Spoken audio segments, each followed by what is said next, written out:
Haleluya, haleluya, haleluya, haleluya, haleluya, haleluya, haleluya,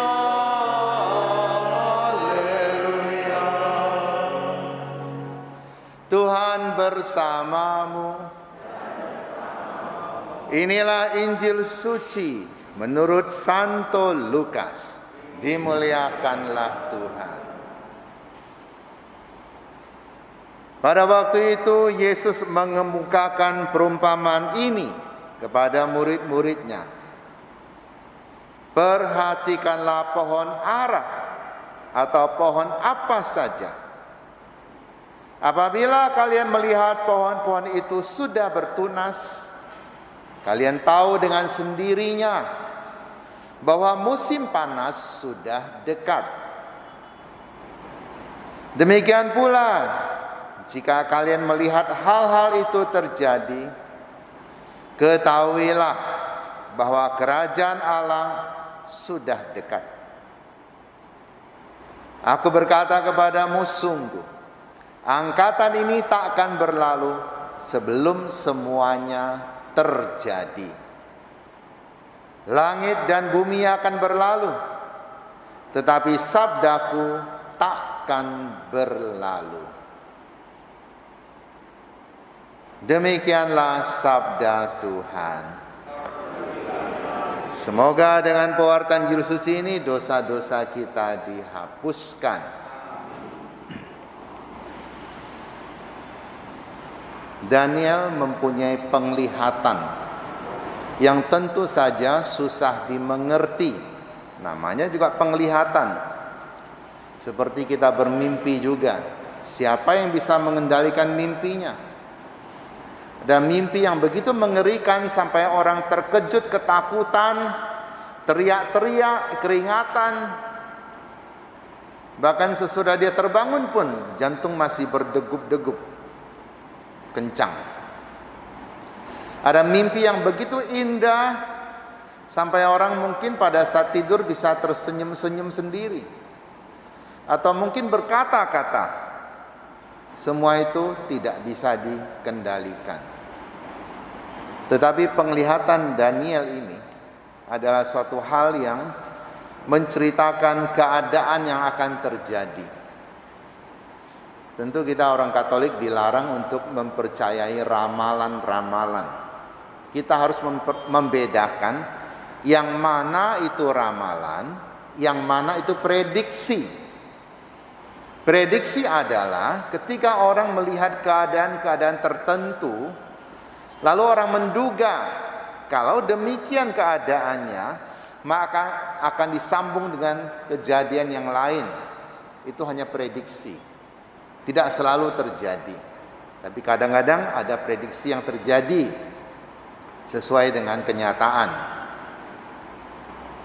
Nah, prediksi itu adalah menilai sesuatu berdasarkan pengalaman yang lalu-lalu, berdasarkan data-data yang ada, berdasarkan kebiasaan-kebiasaan. Itu prediksi. Sedangkan ramalan ini tidak ada dasarnya. Kalau ada dasarnya itu bukan ramalan. Terkadang kita terlalu suka percaya kepada ramalan yang tidak ada dasarnya. Bahkan manusia seringkali digolongkan ke dalam sifat binatang. Kalau sionya babi, maka dianggap orang ini suka tidur, malas, tukang makan. Nah, ini tidak benar. Manusia adalah manusia yang bisa mengendalikan diri. Ketika dia makan terlalu banyak, itu artinya dia sedang tidak bisa mengendalikan diri. Bukan karena dia sio babi. Sio tikus kecil-kecil juga, kalau rakus ya makannya banyak. Atau kalau orang ini sio tikus, lalu dikatakan orang ini mungkin licik, suka menggigit di tengah kegelapan. Tidak bisa kita seperti itu. Nah, itu ramalan.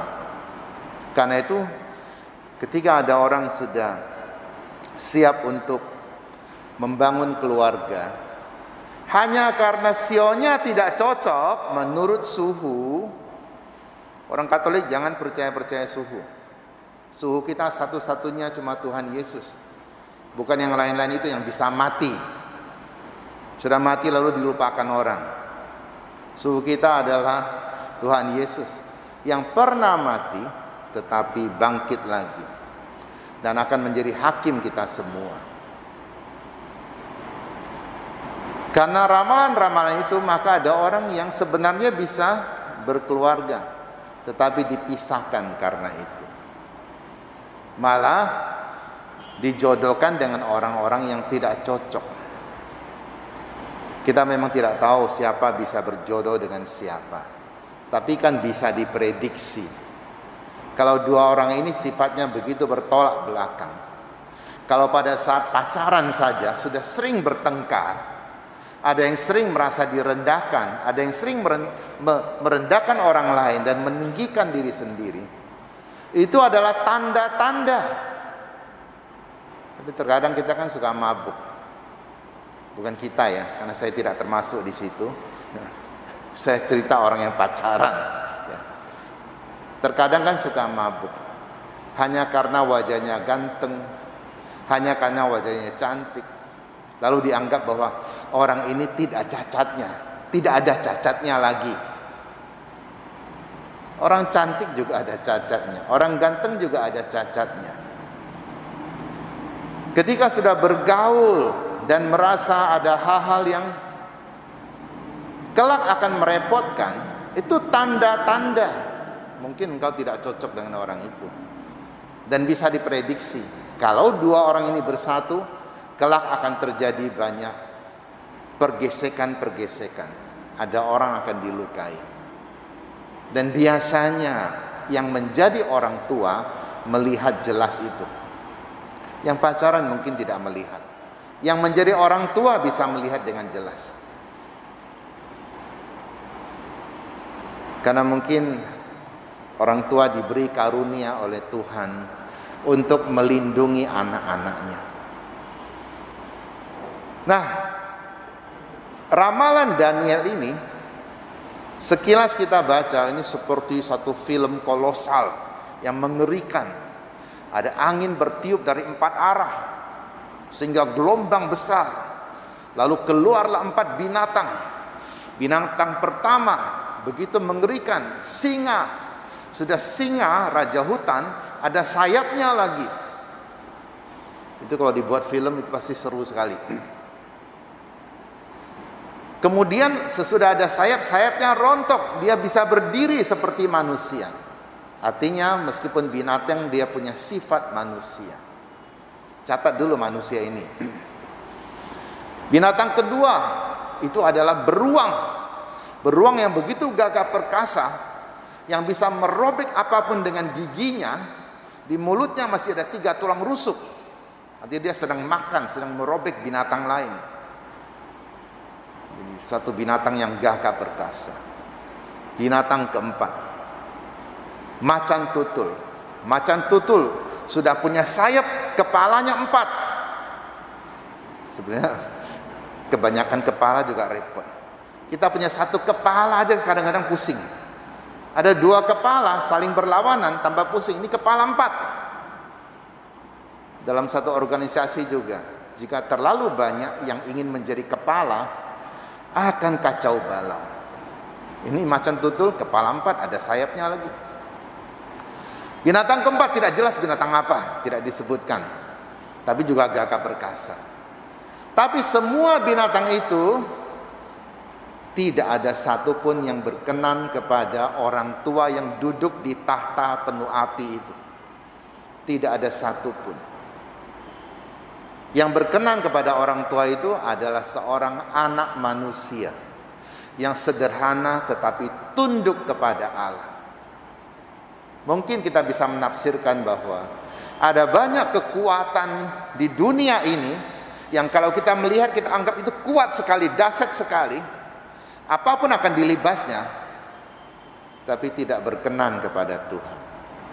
Tuhan berkenan kepada anaknya yang bisa mengasihi, bukan anak yang menindas orang lain atau membalas dendam atau menggunakan kekuatan untuk menunjukkan bahwa dia hebat. Justru anak yang bagaimana yang disukai oleh Tuhan, anak yang memberikan nyawanya untuk menebus dosa orang lain. Jadi kalau kita melihat ramalan Daniel ini, inti yang bisa kita ambil adalah Tuhan hanya berkenan kepada mereka yang taat kepadanya, yang bukan memamerkan kekuatannya, tetapi bergantung kepada Allah. Dalam Injil hari ini Yesus katakan, kalian lihat pohon ara, kalau sudah bertunas, kalian tahu musim panas akan datang. Ini pasti bukan ramalan, ini pengalaman. Karena bukan sekali dua kali mereka melihat pohon ara bertunas lalu musim panas tiba. Sudah bertahun-tahun mereka melihat seperti itu. Karena ini pengalaman. Maka bukan ramalan. Maka kata Yesus, kalian juga harus peka. Ketika bencana-bencana terjadi, maka kerajaan Allah juga sudah dekat.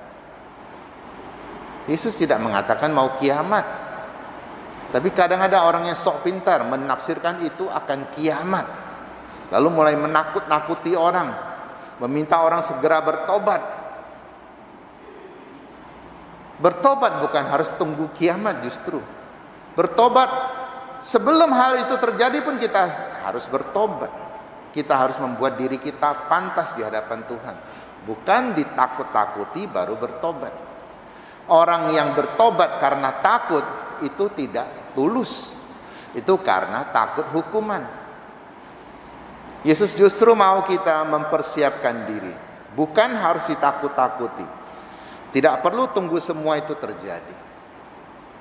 Dan Dia katakan,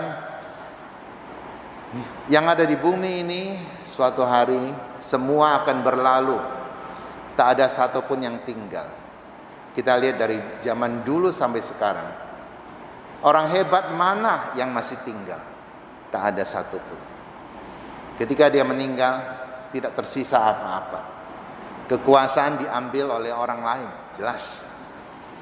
Harta apalagi, pasti orang lain yang menikmatinya.